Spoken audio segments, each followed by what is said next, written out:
the heart of a bustling city lived a young man named Zayd. He was a man of faith, known for his sincerity and his sharp, inquisitive mind. He loved Islam, but he wrestled with a private turmoil.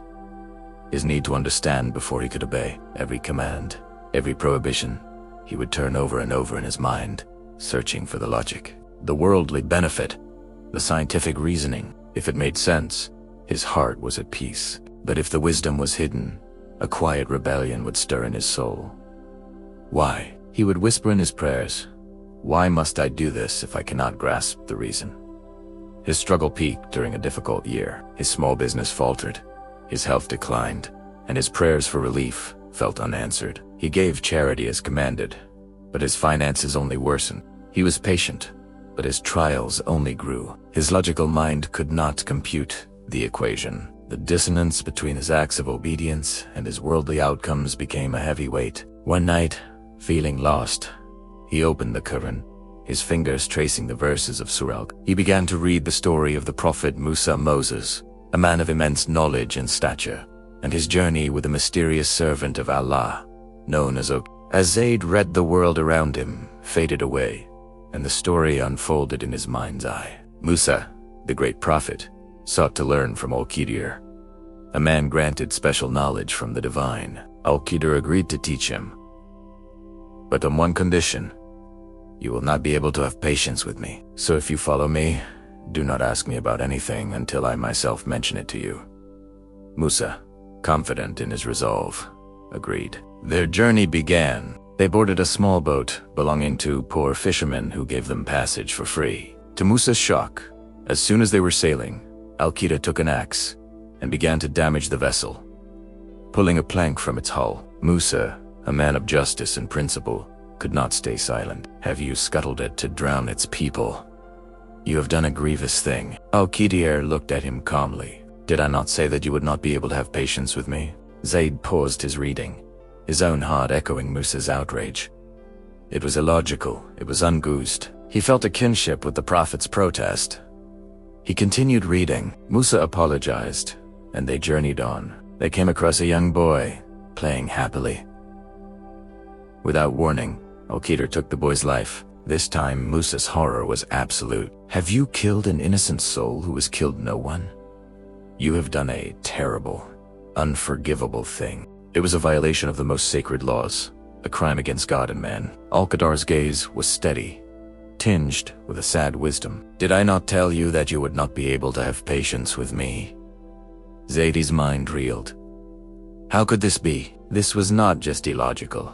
It was monstrous. He felt his own faith shaking, just as Musa's must have. What possible wisdom could lie behind the murder of a child? Shaken, Musa asked for one last chance. They traveled to a town where the people were rude and inhospitable, refusing them food and shelter. As they were leaving, they found a wall on the verge of collapse. Al-Qidr, with his own hands, began to rebuild it, straightening its foundation and securing its stones. He asked for no wage, no thanks from the people who had just scorned them. Musa's patience finally broke. His practical mind took over. If you had wished, you could have taken a payment for it. After all they had been through. To give a free gift to those who had offered them nothing was the height of foolishness. Al-Qidr turned to him, his journey with Musa now at its end. "This is the parting between me and you," he said. "Now I will inform you of the interpretation of that which you could not bear with patience." Zayd leaned closer, his breath held. The why was finally coming. As for the boat, Al-Qidr explained, it belonged to poor people working at sea. I damaged it because there was a tyrannical king ahead of them, seizing every sound boat by force. By making it appear faulty, I saved their entire livelihood from being stolen. Musa's first objection, so logical, was based on incomplete knowledge. The act of destruction was, in fact, an act of preservation. As for the boy, Al-Qidr continued, and Zayd's heart hammered in his chest. His parents were believers, and we feared he would overburden them with his rebellion and disbelief. So we intended that their Lord should replace him with one better in purity and closer in mercy. The terrible act was a mercy in disguise. It was a painful, incomprehensible mercy, not for the world, but for the eternal souls of his believing parents. It was a divine intervention to save them from a future of heartbreak and a test of their faith that they might not have been able to bear. And as for the wall, Al-Qaeda concluded, it belonged to 2 orphan boys in the city, and there was a treasure beneath it belonging to them. Their father had been a righteous man, and your Lord intended that they should reach their maturity and extract their treasure, as a mercy from your Lord. The seemingly foolish act of charity was a protection of the orphan's inheritance, an honor to the legacy of their righteous father, and I did it not of my own accord.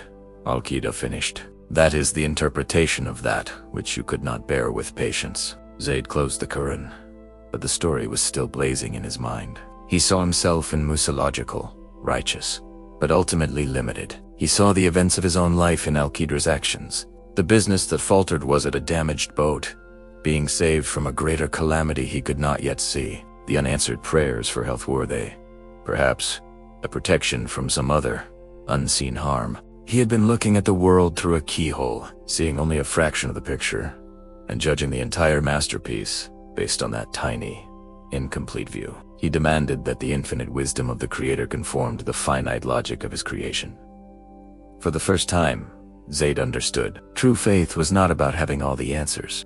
It was about trusting the one who does. It was about accepting that the Master Weaver sees the entire tapestry, while we see only a few tangled threads on the underside. Obedience, he realized, was not blindness. It was the highest form of sight, the humility to admit that we are not the ones who can see. That night, Zayd prayed again, but this time, there was no why. There was only a deep, resounding peace in his heart, a quiet submission that was not born of defeat, but of a profound and liberating understanding. He finally understood that sometimes the most logical thing a person can do is to obey and to trust in the wisdom that comes after.